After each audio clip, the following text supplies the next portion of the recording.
So we have a director of instruction here, a guy named Craig Hocknull. For those of you who don't know him, Craig's a lot of things. He's a good family guy. He has three boys at home, beautiful wife Laura. He just played in his second PGA championship a couple weeks ago at Bethpage. He's helped a lot of you with your golf games. But one thing that not a lot of you have seen, some of you were here a few years ago for a tournament where he did this for us, but he's probably one of 5, maybe 10 guys in the world that can do what you're about to see. So he's got a great trick show. It's called the Outback Golf Show. Craig's originally from Australia. I'll stop talking and let him take over. Everybody have a great night, and we'll see you all tomorrow for golf. G'day everybody. How you going? Hey, Craig. Everybody hear me all right? Yeah. So come on over. We've got plenty of seats up front. So, Jared, Don't be shy. they're safe. So as Marty mentioned, I originally am from Australia. Grew up as a little tacker, living in the outback of Australia. Marty. Grew up in some cities called Adelaide. Anybody been to Adelaide? Beautiful city, lots of wine country in Adelaide. And so anybody who just raised their hands, they obviously like wine.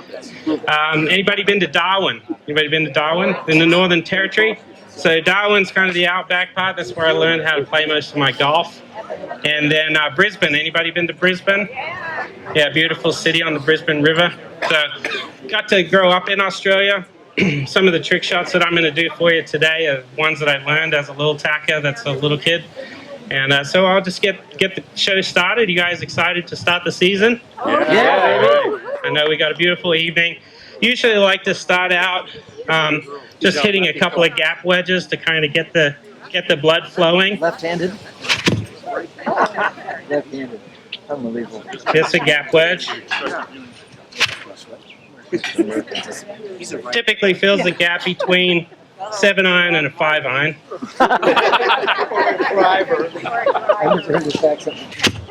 He's really I'm actually not left-handed, but I'm dealing with a bit of a shoulder injury, so I decided I'd just do the whole show left-handed for you. So I'm going to hit a driver for you.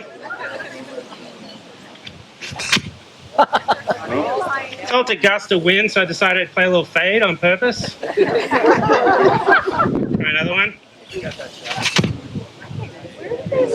Not too shabby. These are going about 350 yards. If you can't see it, just ask me. If you can't see it, I'll just let you know where it goes.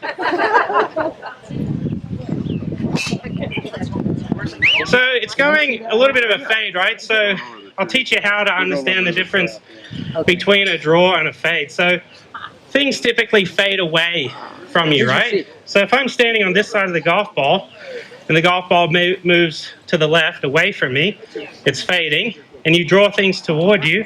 So if I'm standing on this side and the golf ball moves toward me, it's a draw. There you go. So if I'm a lefty and it goes this way, it fades away. So typically, I like to hit a straight ball. So what I do is I stand on this side and give it a rip. Come on. Yeah. Anybody got the low left shot in the bag? So I did that just to make you feel comfortable. You're welcome. All right, so now let's see if we can move it back the other direction, a little fade. There we go. Not too shabby? Little fade right down the middle of the fairway. I'm sure most people like to tee off from this tee box. He's right-handed, isn't he? One of the clubs that I like to use, kind of warm up with, is what I call my little wedge. As you can tell, club face is not very big. Look at that.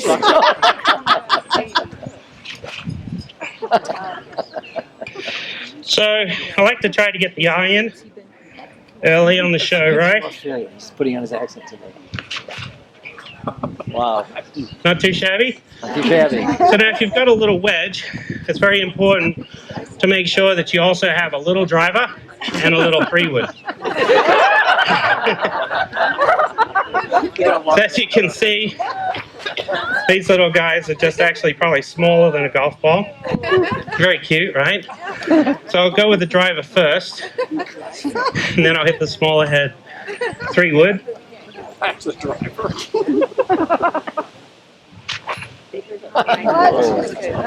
If you can follow that one, that's pretty good. Anybody see that? You can clap if you like it. All right, so here's the driver again. Wow. Made it a little lower into the mountain so you can see it. You like that? Thank you. So I'll go with a little low 3 wood. Obviously, smaller club head. Holy cow, look at that, look at that club head. It's about half the size of a golf ball.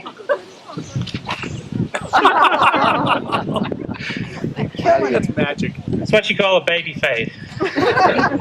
Moves about 1 yard left to right.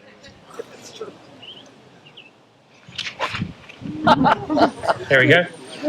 Not too shabby.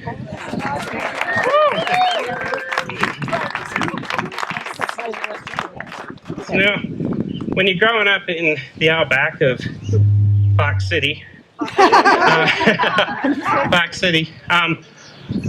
anybody ever hit any shots where the golf ball lands up in these little sage bushes? You can admit it. Yeah.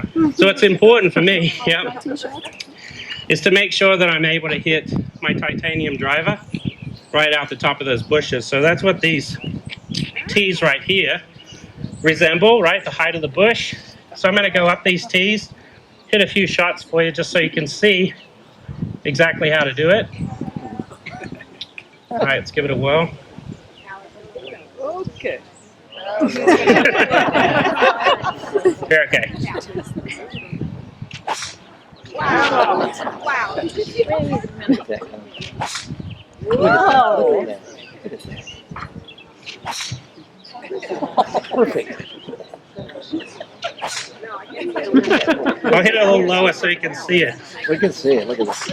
Everybody see that?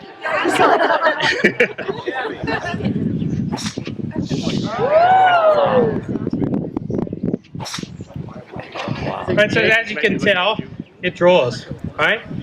Moves a little bit right to left. So I'll just aim out over the tree, bring it back to the fairway.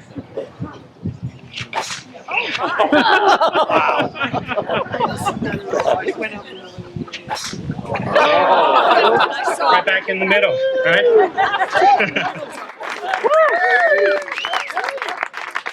No worries.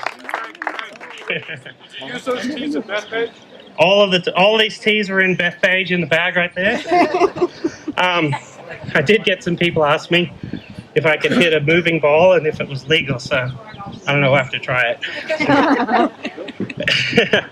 But as you can see, that ball turns more from right to left, because what happens is, as the club goes up, this is a 10.5 degree driver in the playing position. But if it's 10.5 this way, that 10.5 degrees is pointed left. See that? So when you're actually playing on 16 and you hit your ball up in the rough on the right, that's why it typically hooks a little bit off that lie. It has a lot to do with the angle of the club. So what you need is a specially designed driver. This way, from this playing position, you can play straight to a little bit of a fade. So we'll give this one a whirl. Dead straight. Little fade. Yeah. Off the bunker. No worries, right? Let's try another one. See if we can straighten it out. There we go. Not too shabby.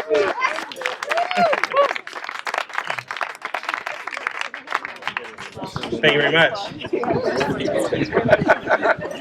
Now, when you're out playing and you get that dog leg to the right, it's important off the high tee to have an appropriate driver. So, you can see how this is going, right? You put it on this way, it goes left.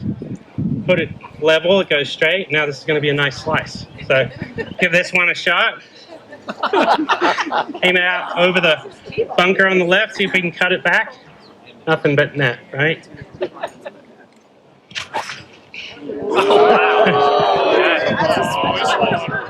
Does anybody ever hit it in that pond? You can keep your oohs and ahs to yourself. All right, let's give it another shot. You guys must think this is easy. Not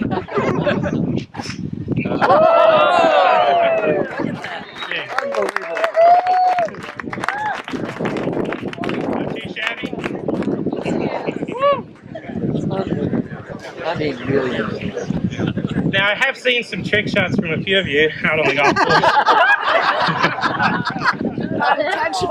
And to be honest, I've tried to replicate them, but they're way too difficult. All right, so anybody remember ever playing with the old hickory shaft? Here, here. So we got a hickory shaft, Bobby Jones 2-iron. So I'm just going to hit a couple of shots for you. We're going to take a little walk through history. So here's the 2-iron for you. Wow. Right, so you can see the trajectory is a little higher, right? Probably expecting a 2-iron to go super low. Well, that's pretty good shot. So what you do to hit it lower is you just grab an old bullet 1-iron. Anybody ever hit a old bullet? Yes. Right, remember those? Yes. So here we go.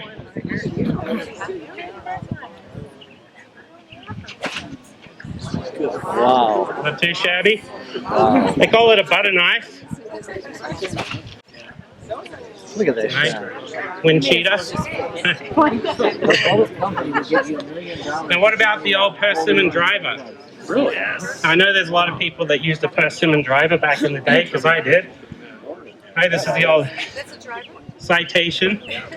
Yeah, so if you compare it against the latest and greatest of today, this is where we went. Wow. And so I'm going to run through a couple of these tee shots for you, so you can see the difference in them.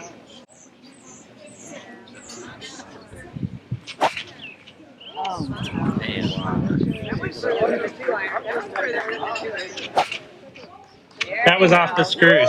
Right there. Wow. Yeah. Off the screws. How far will that go, Craig? I've actually hit this persimmon driver on TrackMan with today's modern golf balls. It goes about 275, 280 yards. Wow. Whereas this guy, does anybody remember the steelhead? Original. Yeah, this is the old TaylorMade burner. So these actually go maybe only 5 to 10 yards further than the persimmon with today's golf ball. We'll give it a shot. Oh, man. So you can hear the sound difference. Wow. So wait till you hear this one, right? So this is the titanium versus the steel. So this is my current driver.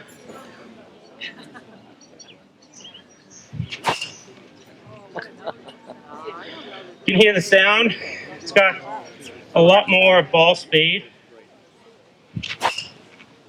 Wow. There you go. How far is that, Craig? That's about 350 yards, Jerry. Hold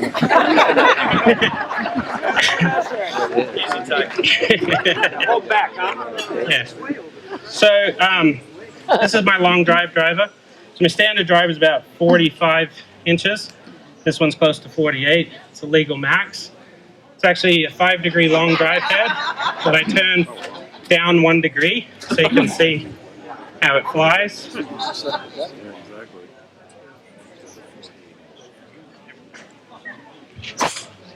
Wow. Boom! All right, so not very much spin.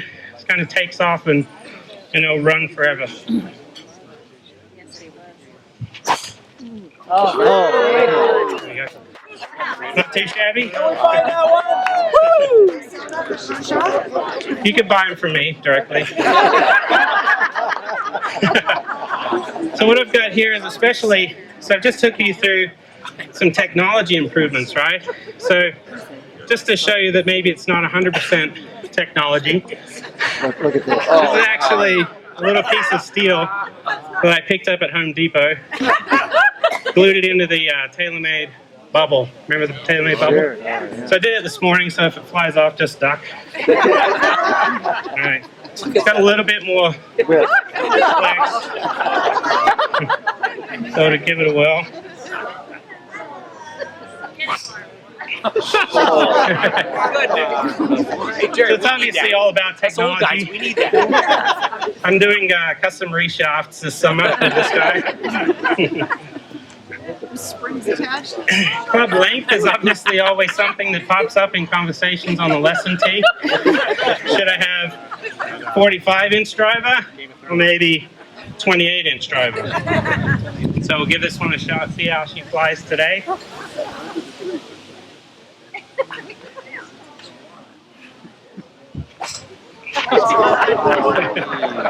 Not too shabby. But obviously, all of this stuff is not really important. How long you hit it off the tee, it's more about your putting game. So what I like to do is hit maybe 227-yard baby fades with my putter. So give it a whirl. There we go. See if I can hit a high draw. Oh, look at that. Not too shabby. Thank you very much. Just a little putt-putt putter. I sell them for about $999. Properly weighted. Yeah, perfectly fit for you. Yeah. So again, it's important to have the proper flex. So what I need, Dominic, come on up, mate. I'm going to have you help me with a trick shot. So this particular club has helped me tremendously. So Dominic, what I'm going to have you do is stand right here, mate, like this. Face the audience. Okay, what I'm going to have you do is put your arm straight out, like a tree. All right, so let's say I had to scoot over a little bit that way. So let's say my golf ball was on this side of the tree. But with this shaft, see how it flexes right around the trunk of the tree? You comfortable with me hitting that? He says go for it. Go sit down. He's brave. Everybody give Dominic a round of applause. He's so brave. I was brave when I was that young too. All right, so here we go. Just going to play a little golf swing with this car antenna. Right? Give it a whirl. There you go, not too shabby. So we can play a little draw.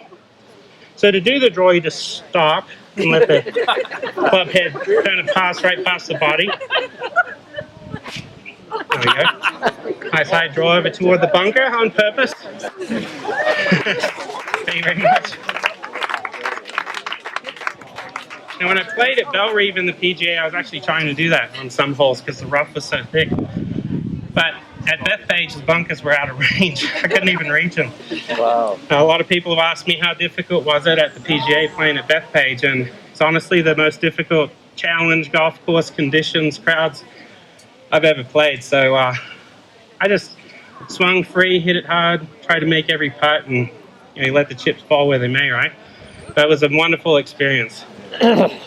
So this particular club, though, I didn't need it all at Bethpage, but some of you folks I've seen hitting shots from the native underneath these pine trees, but I've got a good club for you. So this has a very flat lie angle, as you can see. So what you do is you just get down on your knees like this, and then that way you can make a swing right up underneath the tree branches. So I'm going to see if I can hit it over this tree toward that front tee box. Give it a whirl.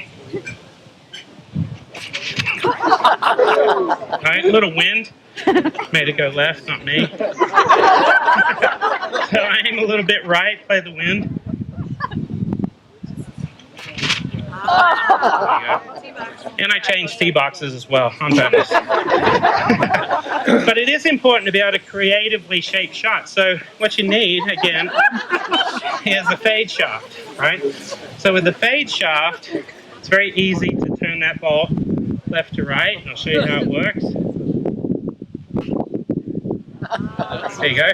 Nice little fade. Wow. So what I learned is if the fade shaft goes this way and the draw shaft goes that way, if you combine the two, you get a straight shaft, right? So you got the fade and the draw. They cancel each other out and it goes nice and straight. There you go. Not too shabby. Thank you very much. baseball fans? Oh, yeah. Okay. I grew up in Australia, played a lot of cricket, didn't play any baseball, but I found a baseball and I decided I could put it to good use. So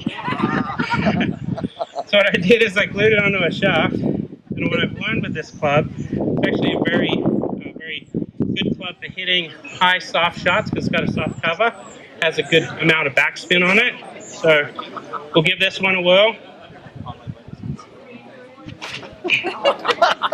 There you go. Nice and high in the water. All right. Let's see if we can straighten it out a little bit.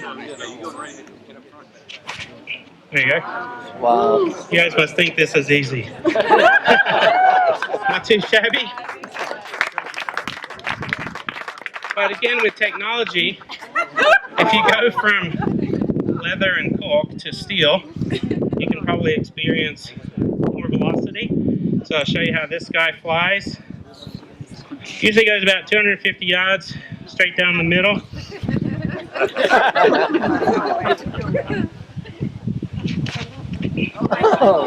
The middle of the rough. Right here. They come back in the Get fairway. back. All right, here we go. Play the course. Nice and high. Not too shabby. Wow. It's only about the size of a golf ball. A lot of people ask me what's the most challenging club that you hit, and it's this guy right here. So, as a little tack, I went into Dad's work shed, cut off one of his hammers, glued a shaft into it. Here we go, the original hammer. So, I'm going to give it a whirl. There was a driver called the Hammer years ago. Here we go. Oh. Too shabby. Thank you very much. So I think it's also very important to make sure that you're combining your activities. We got any people that like fishing? Very good. So I'm good at saving time. So what I decided that I would do is I would construct a driver that I could practice my golf and my fishing at the same time. Hey. So this way I can work on my ocean casting, right? Surf casting, and then also long drive at the same time. So give it a whirl.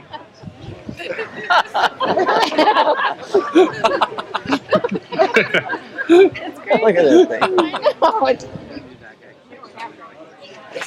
There we go. Not too shabby. Thank you very much. All right, so I'm going to need, I got one more in this little tube here. So I saw Jerry Gross over underneath the trees earlier today. And he was playing by the rules. He was just doing a bit of a practice round. But I was joking with the guys. I figured he might give it a little bit of a foot wedge from right here down onto the green. You don't need a foot wedge. You need a pocket wedge. This way, when you're up underneath those trees, it's easy. You just slip it right out of the pocket, get up underneath the tree. You got to make sure you waggle. So again, I'll try to knock it down about 70 yards onto that tee box. Thank you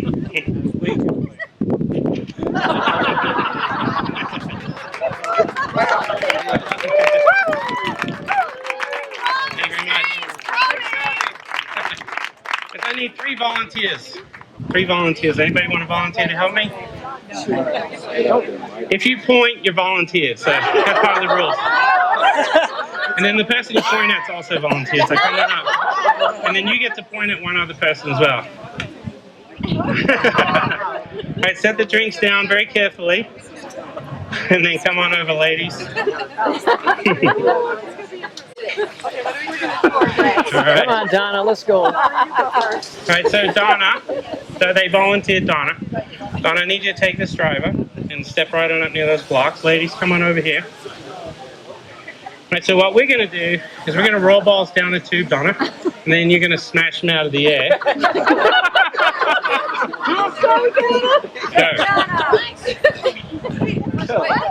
You want to trade? You want to trade places? No. I'll do it. All right, grab these golf balls. You got 4 golf balls at each tube. And what we're going to do, here you go, Donna, grab those ones. You can go in the middle. All right. We're all good. We can tell who's the potty planner. She's like, you got this, I got this. All right, so ladies, what we're going to do, the crowd can help out. We're going to go Aussie, Aussie, Aussie, and you're going to release that ball. So go ahead, Aussie, Aussie, Aussie. And then I get to hit it. Oi, oi, oi. Oh, yeah. Aussie, Aussie, Aussie. Right? Then we're just going to keep this going. Try to take time. Don't throw them down there too fast at me. And then my job is to just casually smash them down the fairway. All right, I think I'm ready. All right, go ahead. Aussie, Aussie, Aussie.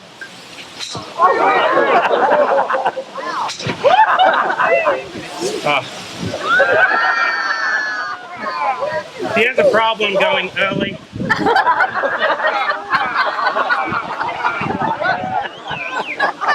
You didn't hear it from there. All right, ladies, we're going to try this again. No trick spinning of the ball. All right, I'll let you go, and then we'll go back to the other end again. Aussie, Aussie, Aussie. Oh. Now, try it again.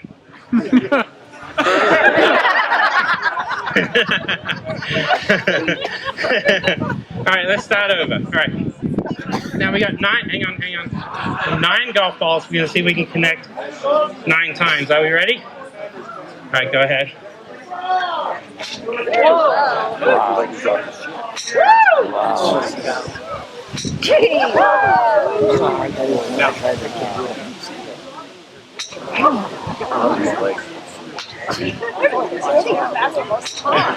wow. Yeah, he is. When it gets down there. Nutted.